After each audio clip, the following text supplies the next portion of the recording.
Hello and welcome back, students. Welcome back to Vision Academy. So today is day 19 of Invincible 2.0 free course for BBA, BBM, BMS and BCA. सो आज हम पढ़ने जा रहे हैं general awareness and GK. वैसे आप लोगों को बता देना चाहूँगा आपके इन्फॉर्मेशन के लिए कि रजिस्ट्रेशन लाइंस ओपन अप हो चुके हैं for BBA, BBM, BMS and BCA. MAH CET 2025 का रजिस्ट्रेशन लाइन ओपन हो चुका है। सो इन केस अगर अभी तक आपने रजिस्टर नहीं किया है या फिर आपको रजिस्ट्रेशन वीडियो देखना है तो उसको ऑलरेडी हमने अपलोड कर दिया। आप जाके रजिस्ट्रेशन वीडियो को देख सकते हैं एंड देन रजिस्टर कर सकते हैं अपने आप को। 10th of February will be the last date of registration। ठीक है, 10th of February is the last day of registration। चलिए बढ़ते हैं हमारे आज के इस लेक्चर की तरफ। तो सबसे पहली चीज़ है, व्हाट्सएप और टेलीग्राम ज्वाइन नहीं किया तो ज्वाइन कर लीजिए। साथ में चैनल को सब्सक्राइब नहीं किया तो सब्सक्राइब भी कर लीजिएगा। ठीक है, और एक चीज़ आप लोगों के लिए एक अपडेट है कि GK and current affairs bundle 2.0 already release कर दिया गया है। ओके, आप इसके लिए एनरोल कर सकते हैं। 199 rupees is the only price for it. Okay, so आप इसके लिए एनरोल कर सकते हैं, जहाँ पे आपको लाइक ऑन 2 to 3 days में एक आपको पीडीएफ मिलते हुए जाएगा। So you will be getting the all current affairs starting from the October 2024 onwards. Okay, till your examination doesn't gets completed, तब तक के लिए आपको करंट अफेयर्स मिलते जाएंगे। साथ में जीके के भी बहुत सारे सप्लीमेंट्री नोट्स हैं, वो भी आपको सब मिल जाएंगे। So the price is only 199 rupees. आपको करना क्या परचेज के लिए, आपके पास आपको यहाँ पे ये क्यूआर कोड नज़र आ रहा होगा, इसको स्कैन कर सकते हैं। आप स्कैन करके आप जा सकते हैं एंड आप वहाँ पे डायरेक्टली पूरा एक फॉर्म वहाँ पे दिया गया, उसको फिल करके पेमेंट करके आप परचेज कर सकते हैं। Okay, instantly you will get an email notification.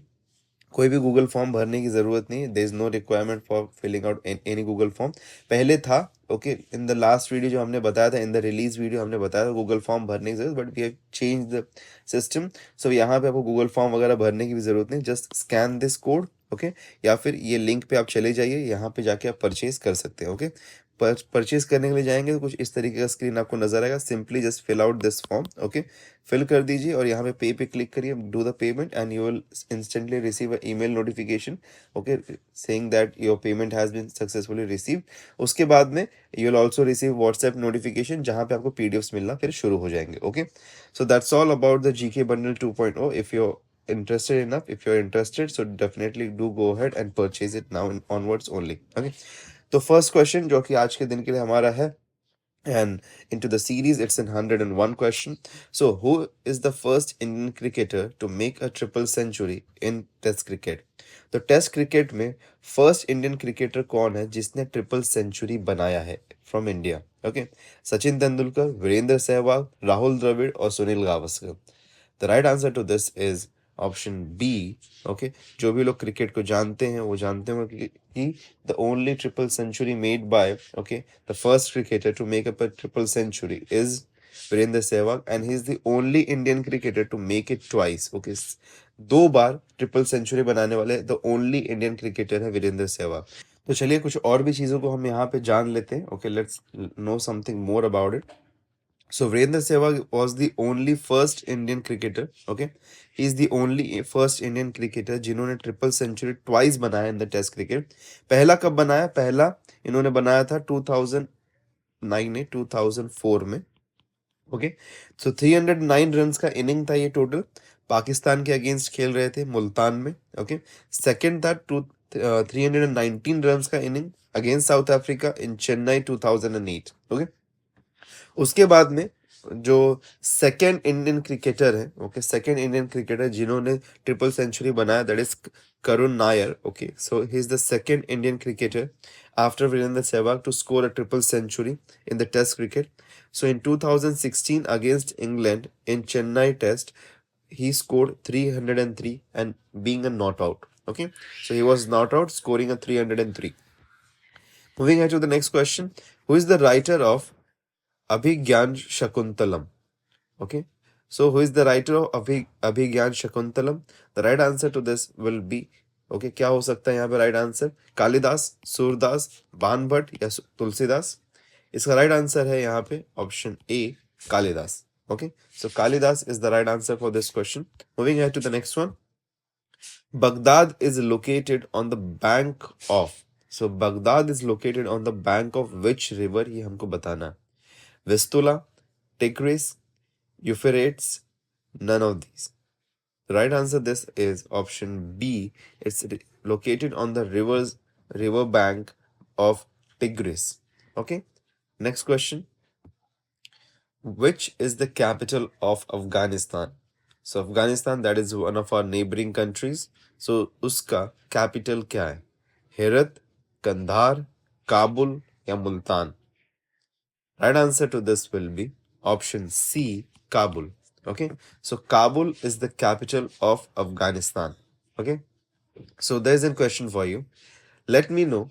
Okay, let me know the capital cities. Okay, capital cities of our neighbor countries. Okay, so Pakistan का अब बताइए पाकिस्तान का कैपिटल सिटी कौन है, चाइना का कौन है, ओके, बांग्लादेश. ओके, सो ये कैपिटल सिटीज मुझे आप लोगों से चाहिए, साथ में Sri Lanka. Okay, so these are like neighbouring countries. इनका कैपिटल सिटीज क्या है वो नीचे कमेंट करके आप हमको बताइएगा. Okay, so this is an homework question for you कि पाकिस्तान, चाइना, बांग्लादेश एंड श्रीलंका, इनका कैपिटल सिटी क्या है वो आपको नीचे कमेंट करके हमको बताना है. Okay, moving on to the next question. Which is the currency of Japan? So Japan की करेंसी को हम क्या कहते हैं? ओके, सो येन, युआन, रुपया या फिर रियाल. ओके, येन, युआन, रुपया या रियाल. सो इसका राइट आंसर क्या होगा कि what will be the right answer for this? Is right answer for this is option A. Okay, option A. The currency of Japan is called as yen. Okay, so बाकी सब किसके लिए हम कहते हैं? ओके, बाकी yuan is for China. Okay, rupiah is for Indonesia. Okay, and rial is for Iran.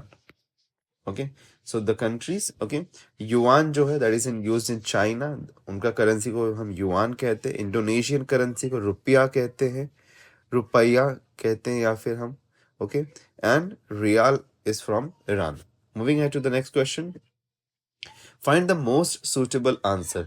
A tree always has dash. तो यहाँ पे dash से fulfill करना है. Branches, लीव्स, फ्रूट्स या रूट. एक ट्री के पास में हमेशा, okay, they always have branch, tree, fruit और रूट. क्या इसमें ऑलवेज होगा? ऑलवेज. ओके, सो अगर हम ध्यान से समझें इसको, this question belongs to the segment of science. तो यहाँ पे ध्यान से समझे तो रूट. ओके, एक ट्री के पास में रूट तो होगा ही. कैसा भी कोई भी पेड़ क्यों ना हो, कोई भी ट्री क्यों ना हो, उसके पास में रूट तो जरूर होगा. ओके, देखो ब्रांचेस हो भी सकते, नहीं भी हो सकते. लाइक फॉर एग्जांपल अगर हम बात करें कोकोनट, ओके, तो कोकोनट ट्री के ब्रांचेस नहीं होते हैं. Okay, coconut doesn't has branches, right. Leaves के बारे में बात करें तो कैक्टस, ओके, कैक्टस के पास में लीव्स नहीं होते हैं. Okay, there are some trees that do not have leaves. Okay, fruit के बारे में बात करें तो there are many trees that do not have fruit. Okay, बहुत सारे ट्रीज हैं जिसके पास में फ्रूट्स नहीं होते हैं. Okay, so that is the reason कि all these three options get crossed out. और रूट तो सबके पास में होगा because that's the basic necessity of being a tree. Okay, tree को उगने के लिए रूट्स की जरूरत है. Okay, otherwise how will it get the entire nutrition from the soil? So every tree has root. Okay, moving ahead to the next question. Which of the following two station समझौता express is running? समझौता express कौन से दो station के बीच में run करता है? दिल्ली अटारी लाहौर, कैंडिया कराची, हावड़ा ढाका, अमृतसर अटारी या लखनऊ. सॉरी, लाहौर, लखनऊ बोलती है गलती से, Lahore. Okay, so Samjhauta express, okay, Samjhauta express runs between which two stations? So यहाँ पे, और which of the following route? So इसका जो राइट आंसर है that is option A, Delhi to Attari to Lahore. Okay, now Delhi to Atari is a station that is just 3 kilometers away from the Pakistan border, and from Pakistan, then from there, okay, it goes to Lahore, that is in Pakistan. So this is the train between India and Pakistan. Okay, जो कि पहले run करता था but अभी बंद कर दिया गया है इसको. Okay, so India to Pakistan, this is the only railroad available. Okay, railroad available था, okay, not है, because इसको अभी बंद कर दिया गया. पहले ही अवेलेबल था।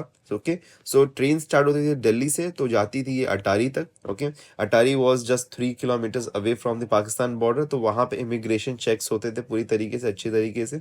सो once the immigration checks were done completely, और सही तरीके से इमिग्रेशन चेक हो गया एक बार ट्रेन का, so the train was like the train was left towards Lahore. Okay, then it used to go to Lahore. इसके बारे में कुछ और भी चीज़ें जान लेते हैं। तो ट्रेन जो था उसको स्टार्ट किया गया था 1976 में, after the Shimla agreement between prime minister Indira Gandhi of India and Zulfikar Ali Bhutto of Pakistan. So in 1976, after the Shimla Agreement, okay, after the Shimla Agreement, Prime Minister Indira Gandhi of India and Zulfikar Ali Bhutto of Pakistan has decided, okay, to start this train. The समझौता express, वैसे नाम ही यहाँ पे समझौता express था, तो इसका समझौता एक्सप्रेस का मीनिंग था यहाँ पे कि पीस। ओके, तो this was kind of an peace relationship building. Okay, like initiate किया गया था, so will maintain a peace relationship, but the समझौता express was suspended in February 2019 after the Pulwama terror attack in Kashmir. So Pulwama terror attack in Kashmir होने के बाद में इसको suspend कर दिया गया है, और अभी तक ये सस्पेंडेड ही है। Okay, there is no further notification to start out this train once again. Okay, so due to diplomatic reasons इसको stop कर दिया गया completely. Okay, and it is till date shut down. Moving on to the next question. Which of the following place is famous for rock garden? Bengaluru, Chandigarh, Ahmedabad या फिर Lucknow? Okay, for which place is famous for rock garden? Right answer over here is option B, Chandigarh. Okay, Chandigarh is famous for the rock garden. Okay, is a sculpture garden in Chandigarh. Okay, rock garden of Chandigarh. It is also known as Nek Chand's rock garden after the founder Nek Chand, a government official who started the garden secretly in his spare time in 1957. So it's a garden जहाँ पे बहुत सारे rock की चीज़ें बनी हुई हैं, so sculptures है वहाँ पे बहुत सारे. Okay, basically, so that is the reason it is called the rock garden and it's in Chandigarh.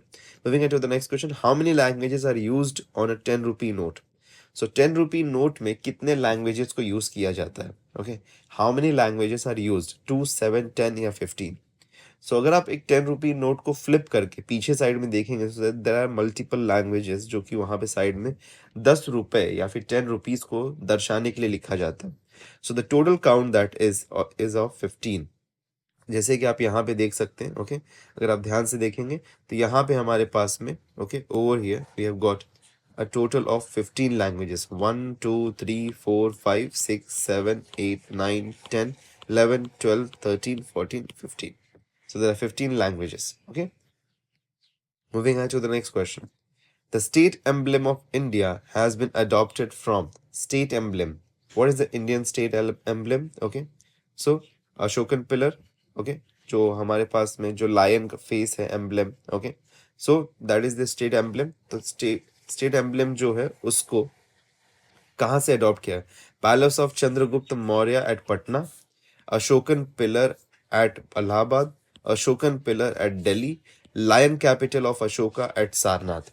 इसको कहाँ से adopt किया गया था? It was adopted from lion capital of Ashoka at Sarnath. Okay, option D is the right answer. Okay, so this is our national emblem. Okay, this is our national emblem जिसके नीचे सत्यमेव जयते लिखा हुआ है as the motto.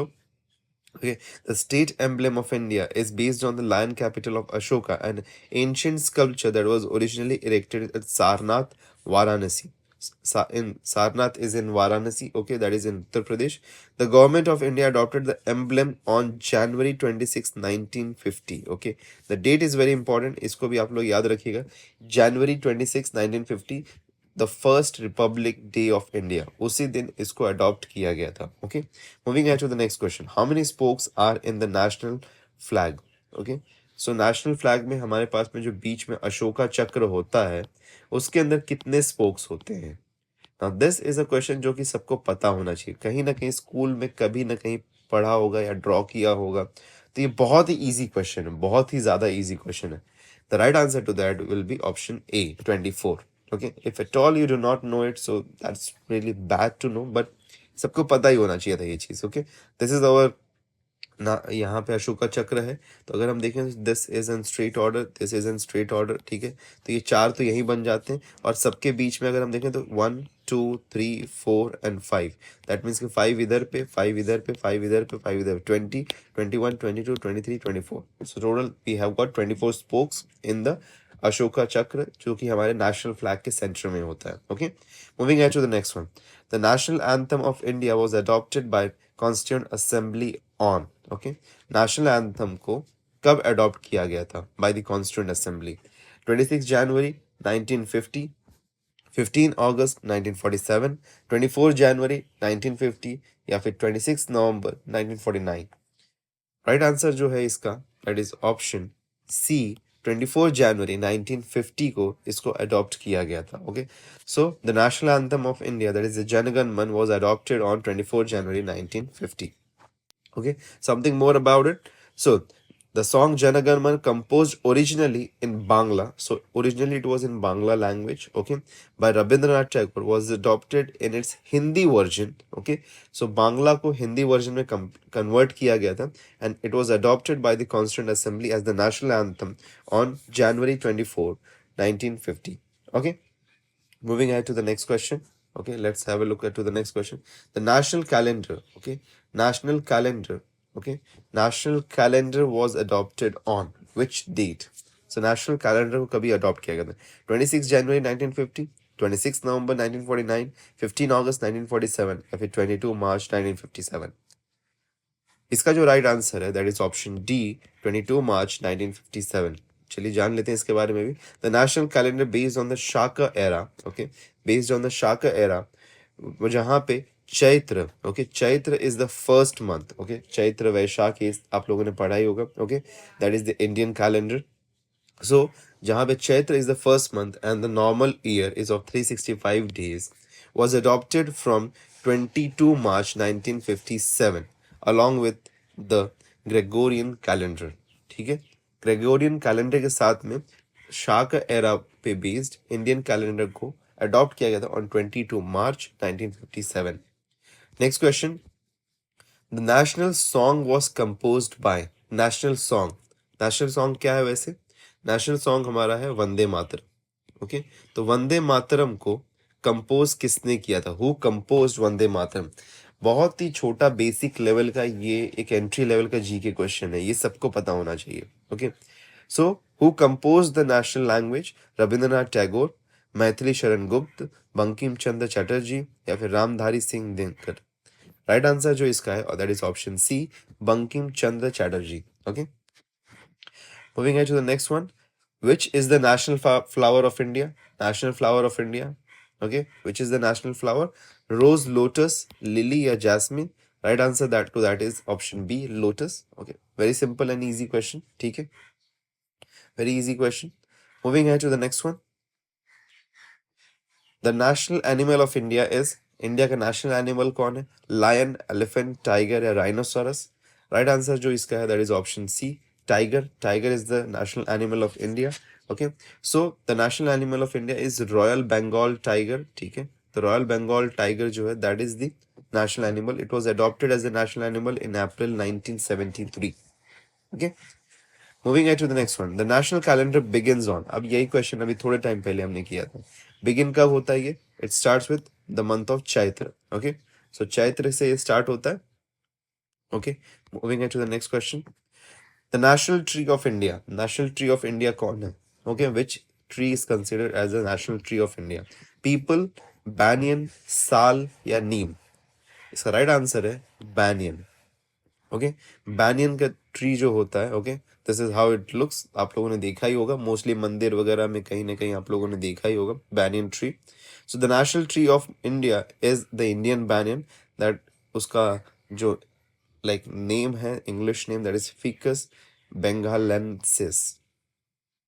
Okay, Ficus bengalensis. Okay, moving on to the next question. The national fruit of our country is. National fruit of the country or India is. India का national fruit कौन है? Mango. Okay, the king of all fruits. Moving on to the next one. National bird of India is. National bird of India कौन है? Duck, eagle, Kuku या फिर peacock? ये भी सबको पता ही होगा, बचपन का क्वेश्चन है. Peacock.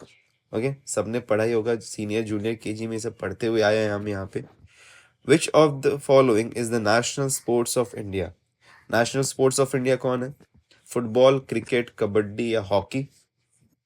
Right answer to this is option D, hockey. Okay.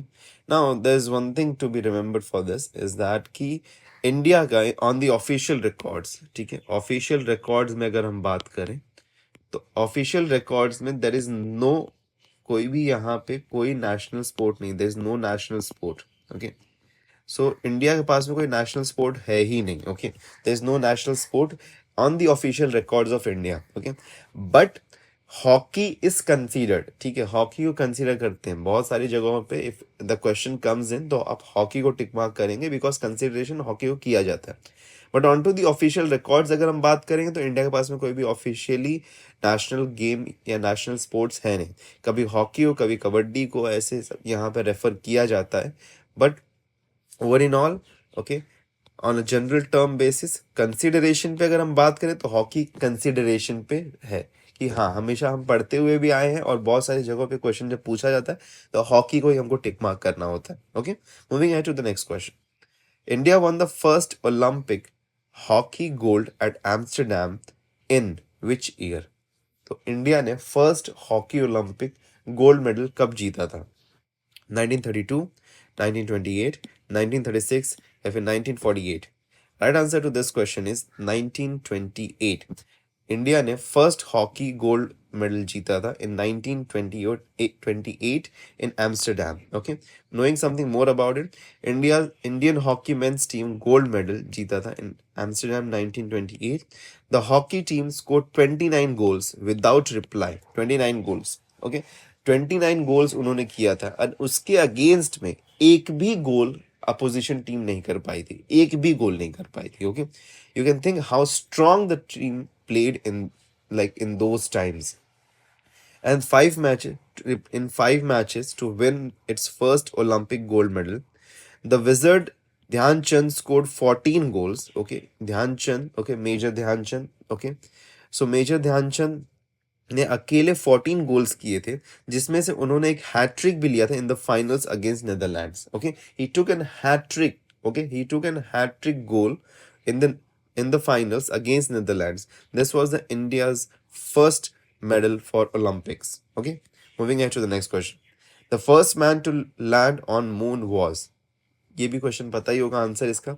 Option A, Neil Armstrong is the first man to land on the moon. Okay, so Neil Armstrong was the first human to walk on the surface of the moon. He was the astronaut who flew in 2 missions. Okay, the first one was Gemini 8. Okay, or Gemini 8.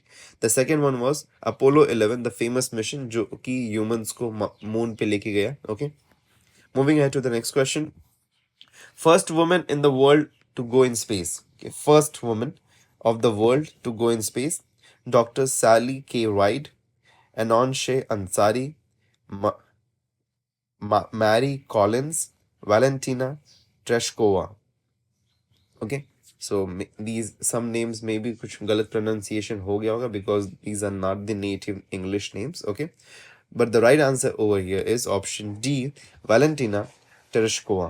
Okay, so Valentina Tereshkova is the first woman to go in space. Okay, so on 16 June 1963, okay, Soviet cosmonaut Valentina Tereshkova became the first woman to travel into the space. Okay, moving ahead to the next question and the last question for the day. Who was the first Indian to reach space? ये सबको पता होना चाहिए. First Indian to reach space, Mihir Sen, Rakesh Sharma, major Somnath Sharma या फिर S Mukherjee? Right answer to that is Rakesh Sharma. Okay, Rakesh Sharma was the first Indian to reach in space. Okay, so on 3rd of April 1984, okay, Rakesh Sharma flew in a Soviet rocket Soyuz T-11. Okay, making the history that he making a history of the first Indian to go in space. Okay, so these are all the questions जो कि आज के लिए हमारे पास में थे. Okay, so if at all you have not joined the WhatsApp and the Telegram group तो ज्वाइन कर लीजिएगा. साथ में चैनल को सब्सक्राइब नहीं किया तो सब्सक्राइब कर लीजिएगा. And if you are interested in the GK bundle, so you can purchase the GK bundle. Link is down in the description below. From there you can go ahead and purchase the GK bundle as well 2.0. It has already started from the 6th of January onwards. Okay, so if you are interested, do go ahead and purchase it, and channel को subscribe नहीं हो subscribe कर देना. Meet you in next lecture. Till then, take care and goodbye.